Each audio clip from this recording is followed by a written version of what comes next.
Oke, terima kasih kepada Bapak Edward Simatupang, salah seorang trainer terkemuka di Indonesia. Tadi udah disampaikan kronologis kenapa saya sampai di sini. Memang di perjalanan hidup saya, jadi di sawit kurang lebih 30 tahun ya, nanti bulan 10 ini tepat saya 30. Jadi Pak Ihsan tadi itu, orangnya udah pulang ya. Jadi Pak Ihsan tadi itu teman seangkatan saya. Jadi kalau saya mau jujur, orang yang paling menguasai secara teoritis tentang bagaimana proses di pabrik, sepengetahuan saya, bahkan bukan di Indonesia, saya udah lama di Malaysia juga, itu kayaknya Pak Ihsan ini belum ada yang imbangi. Karena waktu saya 97 nikah aja, Pak Ihsan ini datang, karena waktu itu kami lagi training calon manajer, dia datang ke pesta saya. Di tempat duduk pesta itu, dia buka mengenai report itu, belajar aja dia. Jadi wajar, memang dia pintar sekali. Saya doakan Pak Ihsan yang tadi pembicara itu umurnya bisa 100 tahun dan sehat, dan kita gali semua ilmu dari beliau ya. Jadi beliau adalah orang yang sangat-sangat memang saintis. Jadi kalau debat sama dia tentang pabrik, terutama berbau teoritis, maka kayaknya sulit kita menang, karena memang dia basicnya, belajarnya, buku literaturnya lumayan banyak. Mungkin kalau dia pindah rumah mungkin bisa 1 truk bukunya ya. Saya pernah lihat, karena kami pernah sama-sama training 2 bulan satu rumah, sehingga saya tahu Pak Ihsan itu seperti apa ya. Jadi terima kasih. Ada yang mempertanyakan bagaimana dengan Pak Yose? Pak Yose oh, Pak Yose saya nggak terlalu kenal Pak, walaupun adik kalah saya. Iya. Jadi memang yang saya tahu, saya kenal baik dengan beliau. Dua-duanya pakar di Astra. Pak Ihsan dikenal dengan teoritis dan implementasi, dan Pak Yose dikenal dengan praktikal dan pembangunan pabrik. Tapi menurut saya, orang yang di depan ini juga tidak kalah hebat. Sekali lagi, plus ke Pak Bonas. Ya, oke. Kita masuk aja ke slide-nya, next slide. Ya, jadi sebenarnya simpel lah ya. Jadi kita mau usah debat. Jadi kalau tadi ada pertanyaan dengan Pak Ihsan, Pak ini kenapa Pak? Kenapa Pak? Pak, gak bisa masalah pabrik Bapak diselesaikan dengan training 1-2 jam. Kalau bisa semua pabrik di dunia bagus. Terus solusinya gimana? Undang konsultan. Nah gitu Pak. Ya, jadi kalau konsultan dia akan datang 1 minggu tongkrongin, dan kita bisa buat KPI Pak. KPI gini, kalau cuma memberitahu mana salah mana benar di dalam satu pabrik Pak, Bapak cukup 3 tahun jadi asisten pabrik, Bapak udah bisa jadi konsultan. Lah kalau cuma beritahu salah benar, kita pun kalau lihat rumah tangga orang, nggak, kau salah, kau nggak boleh kau repetin istrimu, lah itu mah gampang. Yang sulit itu nanti berubah yang jelek menjadi yang bagus. Training ini ya, saya pernah dulu ditanya sama 3 direktur PCPN, pas lagi kita udah buat training, Bapak udah training mulai dari manajer saya sampai kepada operator 4 pabrik, ada kurang lebih sekitar 600 orang, oke. Terus pabriknya udah kita perbaiki Pak, semua kita perbaiki, oke. Kenapa nggak bagus performanya? Dia bilang, lah kalau cuma training seperti ini dan pabrik Bapak diperbaiki sama kontraktor terus jadi bagus semua, seluruh dunia perusahaan bagus. Karena yang paling sulit nanti adalah bagaimana merubah culture-nya. Training kan hanya memberitahu yang nggak tahu jadi tahu. Masalahnya Bapak lakukan atau enggak? Emang gampang melakukan yang dibilang Pak Ihsan itu? Sulit bro. Enggak, tadi kan dibilang juga Pak Edward juga bilang enggak sesimpel orang ini ngomong kan. Kalau sesimpel itu Pak, aduh Bapak ngadepin mandor merepet-merepet aja Bapak takut, gimana mau buat pabrik Bapak bersih ya. Enggak lah, jangan dibuat simplify semua seolah-olah kalau ada training sebulan sekali terus pabrik Bapak jadi bagus. Enggak ada, enggak. Bapak ikut Mario Teguh dulu tiap hari Sabtu dulu dan wes katanya, terus berubah Bapak? Enggak tuh, baru tubuhnya aja nggak berubah. Ya kira-kira gitu lah. Jadi jangan buat training ini solusi semua masalah hidup Bapak, nggak bisa. Tapi kalau konsultan Bapak panggil, kemungkinannya lebih besar. Nah itu dia, masuk dia. Next slide. Ya, Palmolive business proses itu simple aja. Ini aja Pak, dari zaman kuda makan besi, setahu saya ini aja, panen, angkut, olah, that's it. Benar nggak? Dari zaman dulu, mungkin saya masih yang paling senior, yang usianya 65 tahun ke atas, di atas saya. Ini aja dari dulu yang saya dengar nih. Panen ya saya buat bahasa Inggris lah, namanya konsultan biar keren, biar bayarnya bagus. Harvest, transportation, processing, that's it, gak ada yang lain. Dulu, zaman dulu Pak, waktu saya masuk di perkebunan Astra, kita ditaruh di otak kita itu berapa ton FBB per hektar per tahun.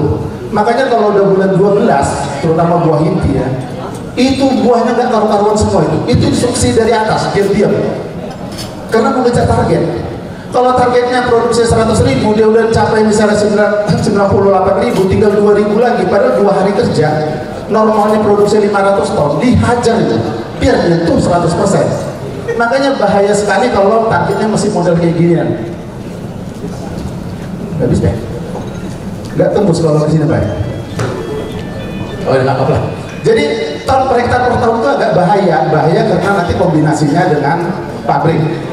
Terus berikutnya setelah 98, setelah reformasi, udah mulai istilahnya berapa ton per hektar per tahun. Tapi ini aja Bu, nggak banyak perusahaan yang menggunakan ini. Di benaknya masih tetap pabrik nyalain kebun, kebun nyalain pabrik.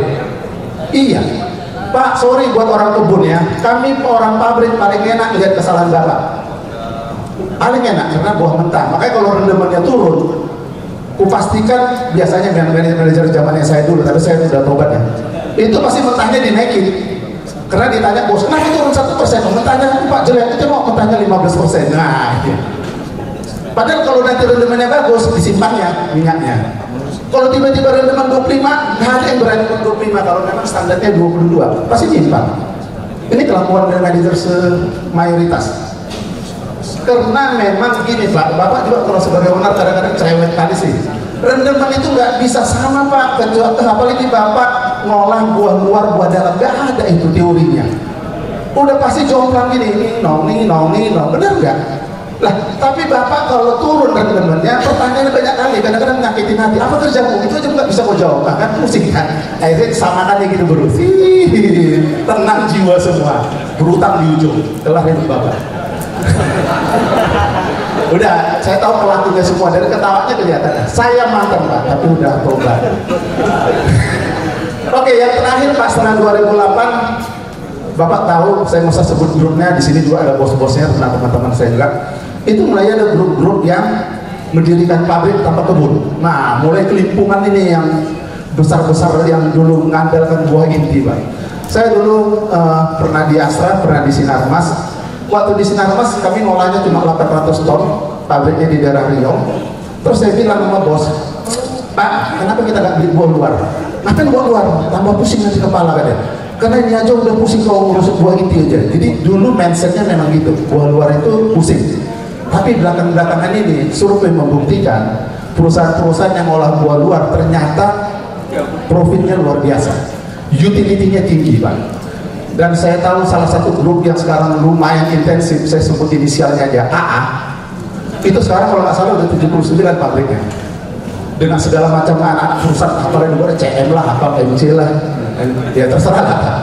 Tetapi kalau bersaing sama AA dan kawan-kawan, selesai hidup Bapak. Mesti pakai ilmu-ilmu ya yang advance lah baru bisa gimana. Berikutnya Pak, kita harus bicara tentang EBITDA Pak. Jadi gini, masalahnya pabrik itu selalu menjadi satu PT dengan kebun, sehingga konsolidasinya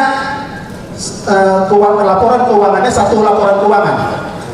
Jadi hati-hati buat bapak-bapak yang punya kebun dengan pabrik itu satu PT, karena performa pabrik itu jadi silent, nggak kelihatan gitu. Saya sarankan silakan aja, bukan harus buat dua PT. Misalnya PT A punya kebun dan pabrik, silakan. Tetapi please deh Pak, Bapak tolong buat pabrik ini seolah-olah jadi profit center gitu, supaya bisa terukur. Saya pernah masuk barusan kira-kira 2-3 bulan yang lalu ke salah satu pabrik dan kebun, dia bilang, Pak, ini saya lihat kalau pabrik Bapak gini pasti Bapak berdarah rugi. Enggak, masa gini? Kami masih untung 1 bulan dapat 1 miliar katanya. Hah? Dari mana bisa 1 miliar? Ini Pak, Bapak pabrik dapat 1 miliar enggak? Bapak sama kebun lah, kalau pabrik sama kebun, kebun bisa. Orang kebunnya 2000 hektar. Lah gimana pabriknya bisa untung? Kalau saya lihat aja ke kolam timbanya dikunya saber-kaber sampai setengah meter. Ya, jadi agak bahaya buat pabrik yang gabung sama kebun. Tolong dipisahkan. Walaupun nanti report accountingnya untuk pajak nyatu, tetapi untuk kontrol performa pabrik, saran saya tolong dipisah. Buatlah pabrik itu sebagai profit center, buah inti itu anggap beli. dengan harga yang wajar, harga pasar. Ya. Oke, jadi targetnya EBITDA mil itu lebih dari 7% revenue. Dulu, zaman-zaman 15 tahun yang lalu, mula-mula banyak pabrik tanpa kebun, itu 10%. Tapi sekarang udah berat sekali. Ya 10% dari revenue. Apa itu EBITDA, apa itu revenue, nanti kita bicara. Next slide. Ya, palm oil bisnis gini Pak. Jadi kalau kita mau bisnis pabrik kelapa sawit, atau kita mau buka usaha pabrik kelapa sawit, ataupun kalau sudah buka pabrik kelapa sawit, yang paling penting diperhatikan, ini pengalaman kita sebagai praktisi dari 93, dan saya udah 7 tahun 8 tahun jadi konsultan dan sudah handle kurang lebih 110 pabrik di Indonesia. Yang paling penting itu raw materialnya cukup. Kalau ada pabrik bilang bahwa dia untung ngolahnya cuma 10 jam, itu bohong Pak, bohong. Mendingan kalau misalnya gitu Bapak punya pabrik yang ngolahnya 8-10 jam, kecuali remote area ya, mendingan Bapak tutup pabriknya atau jual buah Bapak, jual aja ke orang lain, karena nggak sesuai dengan depresiasinya invest yang Bapak tanamkan. Yang kedua, nanti bagaimana supaya kita dapat untung banyak di dalam pabrik, itu adalah bicara tentang mill desainnya dan mesinerinya. Jadi gini, Pak, sekarang bangun pabrik, Bapak nggak bisa lagi buatnya ecek-ecek. Karena gini, kalau Bapak bangun pabrik, sekarang hampir 100% pabrik beli buah dari masyarakat untuk memenuhi utilitasnya. Untuk bersaing membeli buah dari luar, maka pabrik Bapak itu harus performanya bagus. Performa bagus itu harus mesinnya bagus, harus grade 1, jangan pakai yang cungkok. Ini kalau cungkok ini agak rasial ya. Tapi maksud saya gini lah, di cungkok pun ada barang bagus. Saya masukkan sampai sini, Pak. Sebenarnya industri sawit itu adalah industri yang sangat simpel. Kenapa saya bilang simpel? Siapapun nanti misalnya ada vendor yang datangi Bapak, tanyakan di mana success story-nya. That's it. Dan itu barang-barang yang bagus adalah barang-barang yang dipakai misalnya 10 perusahaan terbesar di Indonesia.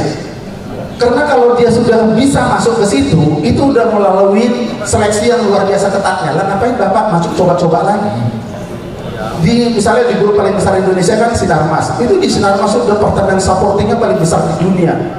Ada 600 orang engineering itu di Dusit itu, di Mangga 2, dengan juga di Tamrin itu, di gedung PPI Tower kalau nggak salah. Iya, situ banyak. Jadi udah banyak yang mikirin. Jadi kalau Bapak cuma perusahaannya eceret-eceret, punya 1 pabrik, 2 pabrik, lah ngapain Bapak masuk ke riset-riset coba-coba itu Pak? Jangan coba-coba. Gunakan aja. Nah, kalaupun ada nanti misalnya vendor yang masuk, tanya success story-nya di mana. Oh Pak, kami udah pakai ini, barang kami udah di 2 pabrik ini udah 3-4 tahun. Silakan datang ke Bapak. Bisa juga barangnya bagus. Ya. Jadi maksud saya, mill desainnya harus benar, mesinerinya harus grade 1 yang memang teruji endurance-nya dengan juga performanya ya. Yang berikutnya adalah proses kontrolnya ya. Jadi ini sangat penting, ini sangat bergantung sama orangnya Pak. Jadi gini, Pak, saya waktu ngaudit lebih dari 100 pabrik, saya nggak boleh nyebut nama-nama PT-nya, tetapi gini, hampir 90% data yang dilaporkan ke top manajemen tentang performa pabrik ini itu fail. Iya. Kenapa? Karena memang di sawit ini yang paling penting itu bagaimana kita mengkontrol mill manager ini supaya dia ada orang yang kontrol dia, yang punya kemampuan teknisinya minimum sama dia. Kalau yang kontrol nggak jelas, biar owner, biar siapa lah, dia takut-takutin aja Pak, nggak bisa gitu Pak, ini kalau nanti ini turun ini semua Pak, jadi udah model gitu Reno. Jadi memang ini ke Miko, tapi Miko nanti kita kutip Pak. Miko ini sekarang harganya mahal Pak, kan goblok kan. Miko itu adalah CPO yang dijual harganya turun 10-15% jadi harga Miko, kan goblok kan. Jadi kalau Bapak, sorry Pak, ini agak kasar ngomongnya, kenapa nggak ngundang orang Batak. Kalau pabrik Bapak masih produksi Miko, saya pastikan masih ada masalah di klarifikasi Bapak, pasti. Saya waktu di Astra, saya waktu di Sinarmas, kayaknya belum pernah kami ada jual Miko dan gak ada juga Mikonya. Ya, jadi kalau pabrik Bapak masih ada produksi Miko dan jual Miko, sorry to say saya bilang, saya pastikan ada masalah di klarifikasinya. Gimana ngatasinya Pak? Ya panggil konsultan, nggak bisa cuma 1 jam di sini. Oke, next slide. Ya, ini juga perlu atau Bapak bangun pabrik, sosial problemnya atasin. Kadang-kadang Bapak jadi ATM, supaya minimas ATM, ikutinlah semua aturan-aturan perundangan, terutama urusan limbah Pak ya. Jadi kalau bisa lain aplikasi Pak, itu udah selesai 90% masalah limbah Bapak. Kalau buang ke sungai hanya Tuhan yang tahu BOD Bapak bisa di bawah 100, udahlah, nipu-nipu lah Bapak semua itu. Iya, kalau ada orang bisa buang ke sungai di bawah 100 konsisten datanya Pak, saya perlu belajar dengan Bapak Pak. Tapi saya pastikan kita ketemu di neraka nanti. Tidak gampang Pak di bawah 100 Pak. Memang gampang. Kecuali kalau limbah itu Bapak tutup. Nah, limbahnya kan masuk air hujan, itu yang sulit dia menurunkannya Pak. Kontaminasinya banyak sekali ya. Jadi oke, nanti bicara limbah nanti panggil Pak Iksan. Yang berikutnya, waktu kita bangun pabrik atau kita punya pabrik, kita harus tahu juga logistiknya Pak. Logistik itu dalam arti transportnya ya. Berikutnya simple water dan milk competitor. Tapi semua ini Pak, ini kan kayak given aja loh Pak.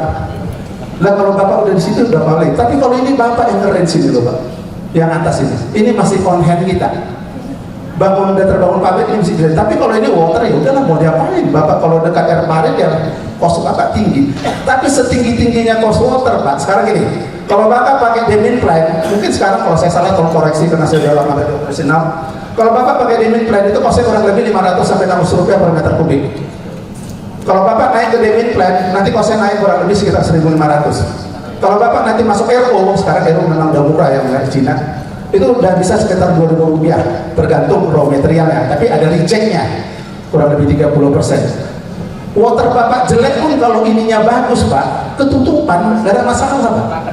Jadi kalau naik pun kos air Bapak, misalnya Bapak mau bangun pabrik, oh payah Pak, tapi sini airnya kotor Pak gini-gini, gak ada masalah bro, sepanjang buahnya banyak. Karena itu nothing, taruhlah naik 2.000 rupiah per ton air. Kita pakai proses anggap 1:1. Kalau satu hari ngolah 1.000 ton, berarti kali 2.000 cuma 2 juta kenaikannya. 2 juta sehari, 1 tahun cuma 600 juta, nothing itu. Itu untuk pabrik cuma 3-4 hari aja. Ya, jadi nggak usah takut gara-gara water itu kan. Mau Bapak ditakut-takutin sama asisten Bapak, itu asisten geblek itu. Next. Ya, kira-kira job description-nya pabrik itu cuma ekstrak aja. Ngekstrak itu kalau Bapak Ibu supaya gampang bayangan, terutama anak-anak mahasiswa, dedek mahasiswa, itu kayak kita meras santan. Kalau kelapa itu diperas sekuat-kuatnya, tetap masih ada kandungan minyak di situ, benar kan? Makanya dulu mamaku dulu, opungku dulu, kalau mau ngepel lantai belum ada dulu alat lantai yang ngepel mana ada tuh. Jadi pakai ampas kelapa itu dibuat, licin itu, karena masih ada minyaknya. Ya. Kelapa sawit juga sama. Jadi sampai detik ini belum bisa membuat oilose 0. Kalau tadi Texan cerita udah sampai 1, saya juga harus banyak belajar sama beliau. Karena pengalaman kita, salah satu grup terbesar di Indonesia itu masih pakai 1.4, dan itu sulitnya dapatnya luar biasa. Tiap tahun korban satu manajer karena nipu, dibuat 1,38, idealnya actualnya 1,6, ketangkap audit, dipecat. Iya, Sinarmas itu. Ini banyak alumni Sinarmas ini, sinar saya. Jadi kalau kita bicara tentang pabrik, kita bicara oil content-nya Pak, udah oke, oil content silakanlah, nanti itu pembahasannya panjang sekali. Tapi di pabrik itu kita hanya kontrol loss-nya aja Pak. Jadi saya mau sampaikan, kalau Bapak buat KPI pabrik, please deh Pak, jangan rendemen dibesar-besarin kontribusi KPI-nya, karena rendemen itu terlalu variabel. Saya lebih setuju Pak, 50-60% itu Bapak proses loss-nya ini Pak, produk loss ini, oil loss dan kernel loss. Ini KPI-nya manajer. Jadi kalau ini jelek, memang manajernya sontoloyo. Tapi kalau Bapak bilang, jadi gini, pabrik yang rendamannya 19 belum tentu lebih jelek dibanding pabrik yang rendamannya 24. Tapi yang saya pastikan, pabrik yang rendamannya 24, raw materialnya lebih bagus dibanding yang rendaman 19. Setuju? Yang 24 ini jangan-jangan loss-nya 2%. Harusnya dia bisa dapat 24,5 atau 25. Yang 19 ini udah 1,3. Oh, ya, bisa lagi mau diperas-peras, mau dipasang dukun tuh memang segitu aja. Jadi sekali lagi kadang-kadang saya sering ditanya, Mas Riki, ini kan mungkin 19. Ada kawan saya loh Pak, pabriknya di Kalimantan Pak. Ini bisa 23 Pak, berarti ada 4% hilang saya minyak.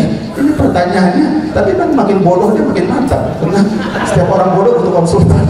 Jadi kalau ada pertanyaan gitu saya bilang, alhamdulillah rezeki ini. Itu tandanya dia nggak ngerti. Lah, Bapak kalau nanti jadi konsultan, kalau ada bilang, orang dokter lah Pak, kalau dokter aduh sakit semua badan gede, dia dalam hati, alhamdulillah sakit dokter terus ya. Karena kalau Bapak sehat-sehat semua, pintar-pintar, Bapak nggak laku kami konsultan di sini. Ya, processing loss itu, ini pengalaman saya di tempat yang paling bagus, yaitu di di Sinarmas.